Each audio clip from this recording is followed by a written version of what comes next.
नमस्कार, मैं डॉक्टर अंजलि दुबे गिरियन हिस्ट्री चैनल में पुनः आपका स्वागत करती। आज का जो हमारा विषय है वह श्रमिक व कृषक संगठनों का प्रारंभ और आंदोलन पर आधारित है। तो इसको समझने के लिए सबसे पहले हम बात करेंगे भारत में उद्योग धंधों के विकास पर। ब्रिटेन के औद्योगिक स्वार्थों की सिद्धि के लिए भारत में रेलवे, अन्य उद्योग, चाय बागानों, खानों आदि का विकास हुआ। सन 1854 में बंबई में प्रथम कपड़ा मिल स्थापित हुई और उसी वर्ष कलकत्ता में प्रथम पटसन मिल भी प्रारंभ हुई। सन 1851 से 54 की अवधि में बंबई और अहमदाबाद में सूती वस्त्र उद्योग भी प्रारंभ हुआ। सन 1861 में सूती कपड़ों की मिलें केवल 12 थीं। सन 1874 में यह संख्या 19 हो गई। सन 1875 में 36 और सन 1887 में यह संख्या बढ़कर के 42 हो गई थी। सूती वस्त्र उद्योग प्रमुख रूप से 3 स्थानों में केंद्रित हो गया: बंबई, अहमदाबाद और कानपुर। 20वीं सदी में कलकत्ता, नागपुर, इंदौर, शोलापुर आदि स्थानों में कपड़ों की मिलों में वृद्धि हुई। सन 1914 में देश में कपड़ों की 364 और जूट की 64 मिलें बन गई थी। राष्ट्रीय आंदोलन के दौरान विदेशी वस्त्रों के बहिष्कार से और स्वदेशी वस्तुओं के अधिकाधिक उपयोग से देश में सूती वस्त्र उद्योग में अधिकाधिक वृद्धि हुई। रेलों के निर्माण के साथ साथ कोयले की भी मांग बढ़ी। फलतः रानीगंज और मध्य प्रदेश में कोयले की नई खानें खोली गई। सन 1880 में रानीगंज तथा उसके पार्श्ववर्ती जिलों में कोयले की खानों की संख्या 54 हो गई थी। इसके बाद धनबाद के क्षेत्र में तथा अन्य स्थानों में कोयले की खानों की खूब वृद्धि हुई। लोहा, इस्पात, चमड़ा, शक्कर और कागज के उद्योगों में भी प्रगति हुई। मद्रास, कानपुर और आगरा में चमड़ी के उद्योग विकसित हुए। मद्रास में सन 1869 में सेना के लिए चमड़े का सामान बनाने हेतु सरकार ने चमड़े का कारखाना खोला।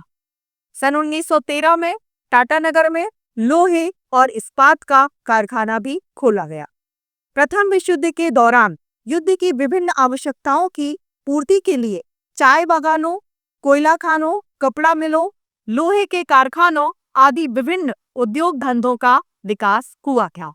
यातायात और आवागमन के साधनों में वृद्धि हो जाने से उद्योग धंधों का अधिकाधिक विकास हुआ। इसके बाद हम जानेंगे श्रमिकों की संख्या में वृद्धि कैसे हुई। वस्त्रोद्योग, पटसन उद्योग, कोयला खानों आदि का विकास होने से श्रमिकों की संख्या में वृद्धि हुई। सन 1886 में वस्त्र उद्योग में श्रमिकों की संख्या 74,000 थी, जो बढ़कर सन 1905 में 1,95,000 हो गई थी। इसी प्रकार पटसन उद्योग में अगर हम देखें तो सन 1879-80 में ये जो संख्या की वह 27,494 थी, जो श्रमिकों की संख्या 1906 में बढ़कर के 1,54,962 हो गए। और कोयला खानों में भी श्रमिकों की संख्या बढ़कर के 1904 में 75,449 हो गई। प्रथम युद्ध के दौरान विभिन्न उद्योगों के विकास के कारण श्रमिकों की यह जो संख्या थी वह कई गुना बढ़ चुकी थी। अब हम श्रमिकों की समस्याओं पर चर्चा करेंगे। दिन प्रतिदिन बढ़ते हुए श्रमिकों की समस्याएं भी बढ़ रही थी। उनकी जो प्रमुख समस्याएं थी वह कम मजदूरी व वेतन, कई घंटे कार्य करने की लंबी अवधि, मिलों और कारखानों में अस्वस्थ वातावरण, आवश्यक सुविधाओं का अभाव, पूंजीपतियों और मिल मालिकों के द्वारा दुर्व्यवहार आदि थी। श्रमिकों को एक विशिष्ट कष्टदायक असुविधा थी बिचौलियों के मार्फत श्रमिकों की भर्ती करना। बिचौलिए श्रमिकों को मिलों और कारखानों में मजदूरी दिलवाते थे। वे श्रमिकों को एक कारखाने से दूसरे कारखाने में भेज करके उन्हें मजदूरी और नौकरी दिलवाने के अधिकारी बनते थे और इस प्रकार श्रमिकों पर नियंत्रण रखते थे।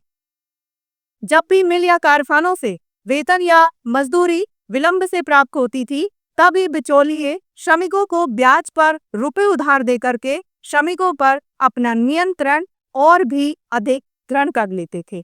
कल कारखानों के नगरों में स्थायी निवास की सुविधाएं नहीं होने से श्रमिक प्रायः अपने गांव से आया जाया करते थे। वे गांव से अपने संबंध बनाए रखते थे। जब कभी वे गांव जाते थे तब भी बिचौलियों से ऋण ले लेते थे। इससे वे इन बिचौलियों के आर्थिक शिकंजे में जकड़े रहते थे। इसके बाद हम बात करेंगे श्रमिकों के आंदोलनों का प्रारंभ। यह विधि विडंबना है कि भारतीय कल कारखानों में कार्यरत श्रमिकों की दयनीय दशा सुधारने के लिए प्रथम मांग भारतीयों की ओर से नहीं की गई, पर ब्रिटेन के लंकाशायर के वस्त्र उद्योग की मिलों के मालिकों ने की थी। उनको यह भय था कि भारतीय वस्त्र उद्योग सस्ते और सरलता से प्राप्त मजदूरों के कारण कम उत्पादन खर्च से वस्त्र तैयार कर उनका असली प्रतिद्वंदी बन जाएगा। इसलिए भारतीय मजदूरों को अधिक महंगा किया जाए और अप्रत्यक्ष रूप से भारतीय वस्त्र उद्योग को अधिक व्ययशील बनाया जाए। उनका उद्देश्य भारतीय श्रमिकों का पोषण कर उत्पादन लागत को बढ़ाना था, जिससे भारत में उत्पादित वस्तुएं ब्रिटेन से आयात की हुई वस्तुओं से विशेषकर वस्त्र की तुलना में अधिक महंगी हो।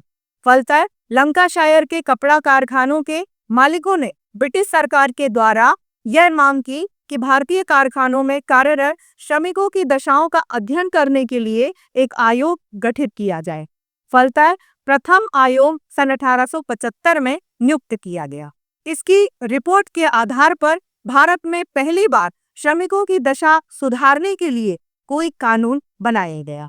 इसे सन 1881 का फैक्ट्री एक्ट कहते हैं। इसके अनुसार कारखानों के लिए यह नियम बना दिए गए कि 7 वर्ष से कम आयु के बालकों को कारखानों में नहीं लगाया जाए। 7 वर्ष से 12 वर्ष के आयु के बालकों से 9 घंटों से अधिक प्रतिदिन काम नहीं लिया जाए। खतरनाक मशीनों के चारों ओर सुरक्षा के लिए तार या अवरोध लगाए जाएं और कारखानों में निरीक्षण के लिए निरीक्षक भी नियुक्त किए जाए। इसके कुछ वर्षों बाद श्रमिकों की दशा सुधारने के लिए फिर कानून बनाया गया और 1891 का फैक्ट्री एक्ट, जिसे हम कहते हैं, वह सामने आया। इसके अनुसार कारखानों में स्त्रियों के काम करने का समय 11 घंटे कर दिया गया, जिसमें 1 से आधे घंटे का मध्य अवकाश भी स्वीकृत किया गया। कारखाने में बच्चों के काम करने की आयु 7 और 12 वर्ष से बढ़ाकर 9 और 14 वर्ष कर दी गई। पटसन के कारखानों में श्रमिकों के काम करने के घंटे निश्चित करने के लिए सन 1909 और सन 1911 में कानून बनाए गए। उपरोक्त कानूनों से श्रमिकों के वेतन तथा अन्य सुविधाओं संबंधी कोई विशेष सुधार नहीं हुआ। इसी अवधि में राष्ट्रीय आंदोलन भी तीव्र गति से प्रारंभ हो गया। श्रमिकों में भी अपने अधिकारों और सुधारों के लिए नव चेतना उत्पन्न हुई। उन्होंने अपने संगठन बनाने प्रारंभ कर दिए। सबसे पहले सन 1897 में रेल कर्मचारियों का एक संघ गठित किया गया। सन 1907 में डाक कर्मचारियों और सन 1918 में मद्रास में वस्त्र उद्योग के श्रमिकों के संघ गठित किए गए। इस प्रकार श्रमिक वर्ग के शोषण एवं उत्पीड़न के विरुद्ध आवाज उठाई गई और संघर्ष करना 19वीं सदी के उत्तरार्ध में प्रारंभ हो गया। अखिल भारतीय श्रमिक संघ स्थापित होने के क्या कारण थे, हम इसको देखेंगे। प्रथम विश्व युद्ध के दौरान और उसके शीघ्र बाद अनेक उद्योग व्यवसायों का विकास हुआ, उत्पादन बढ़ा और इनमें श्रमिकों की संख्या भी लाखों में बढ़ गई थी। इससे मिलों और कारखानों के मालिकों ने अभूतपूर्व लाभ अर्जित किया, परंतु श्रमिकों का वास्तविक वेतन नहीं बढ़ा, अपितु महंगाई के कारण औसत वेतन कम हो गया। वस्तुओं के मूल्य तो बढ़ गए, पर श्रमिकों का जो वेतन था वह कम प्राप्त होता था। सन 1915 से 24 की अवधि में पटसन के कारखानों का औसत लाभांश 140% था। इसी प्रकार कपड़ा मिलों और कारखानों में औसत लाभांश 120% था। पटसन उद्योग में सबसे अधिक लाभांश सन 1919 में 420% था, जबकि वस्त्र उद्योग में सबसे ऊंचा लाभांश 365% था। ऐसी परिस्थिति में श्रमिकों में अपनी दशा सुधारने और वेतन वृद्धि करने के लिए चेतना जागृत हुई। रूस की क्रांति ने इन्हें और भी अधिक प्रोत्साहित किया। फलतः अगस्त 1917 में बंबई में कपड़ा मिल मजदूरों ने वेतन वृद्धि के लिए मांग की और हड़ताल कर दी। धीरे धीरे ऐसी हड़ताल बंबई से बाहर अन्य प्रांतों की कपड़ा मिलों के नगरों में भी फैल गई। ये हड़तालें व्यापक, संगठित और लंबी अवधि की थी। अपनी अपनी मांगों के समर्थन और प्रचार के लिए देश के सभी महत्वपूर्ण उद्योगों में अपने श्रमिक संगठन या यूनियन बन गई थी।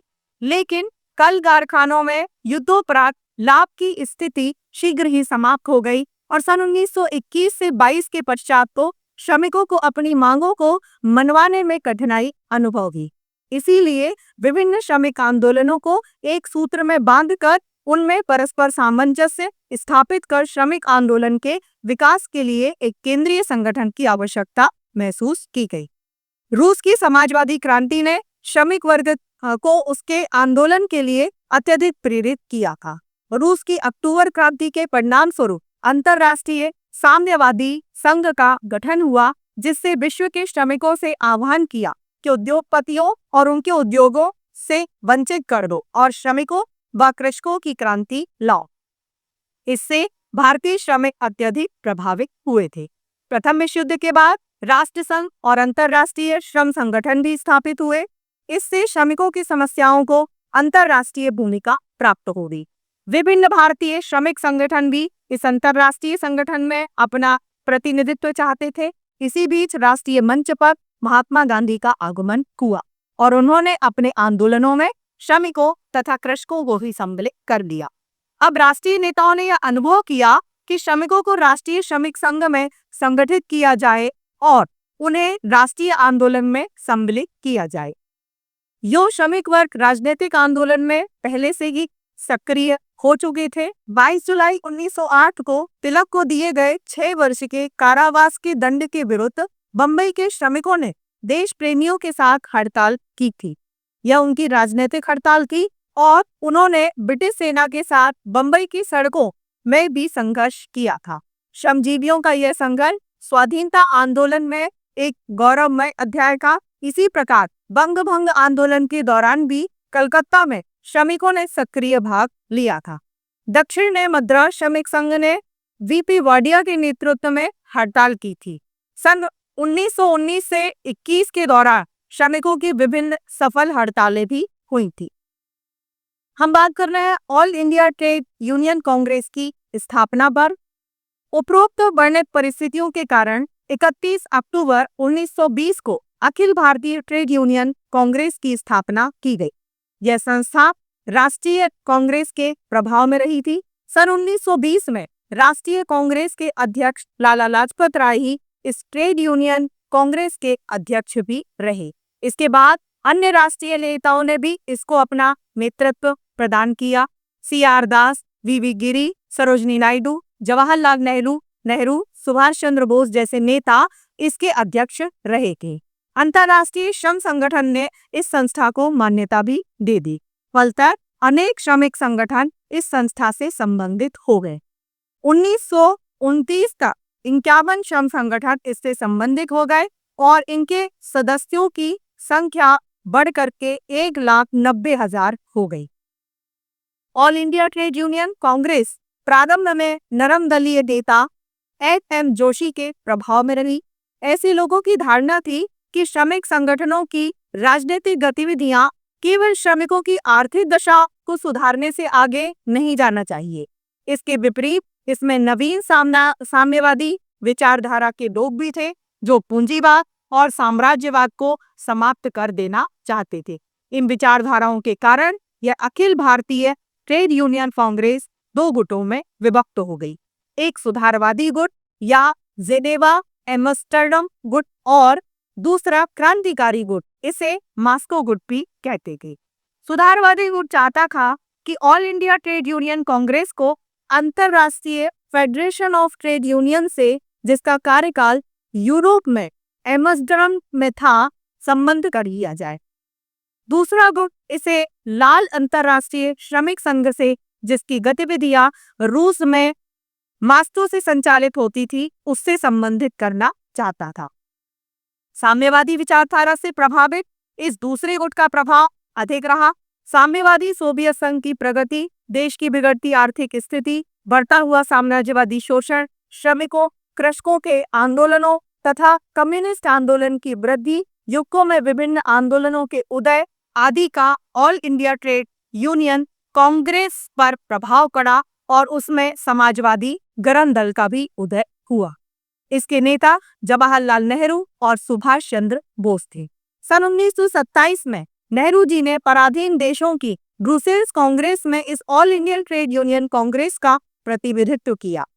इसी बीच मजदूर आंदोलन में कम्युनिस्टों की शक्ति बढ़ती जा रही थी और all India trade union Congress को मॉस्को के तृतीय लाल अंतरराष्ट्रीय मजदूर संघ से संबंधित करने के प्रयास किए थे। मैं आशा करती हूँ कि आज के इस वीडियो के माध्यम से आपको श्रमिक व कृषक आंदोलन का क्या प्रभाव भारत में पड़ा तथा श्रमिक व कृषक संगठन कैसे निर्मित हुए, यह आपको बहुत अच्छे से समझ में आ गया होगा। धन्यवाद। आज का वीडियो जिन संदर्भ ग्रंथों पर आधारित है वे आपकी स्क्रीन पर हैं। आप उन्हें देख सकते हैं और इनका अध्ययन कर सकते हैं। यदि आपको ये वीडियो अच्छा लगा और भविष्य में आप भारतीय एवं विश्व इतिहास को क्रमबद्ध रूप से जानना चाहते हैं तो आप इस चैनल को लाइक करें और सब्सक्राइब का बटन दबाएं। आपके सुझाव सदैव आमंत्रित रहेंगे। साथियों, इस चैनल का उद्देश्य किसी भी रूप में व्यवसाय बिल्कुल भी नहीं है। इस चैनल के द्वारा संपूर्ण इतिहास का ज्ञान पूर्णतः निःशुल्क प्रस्तुत किया जाएगा। धन्यवाद।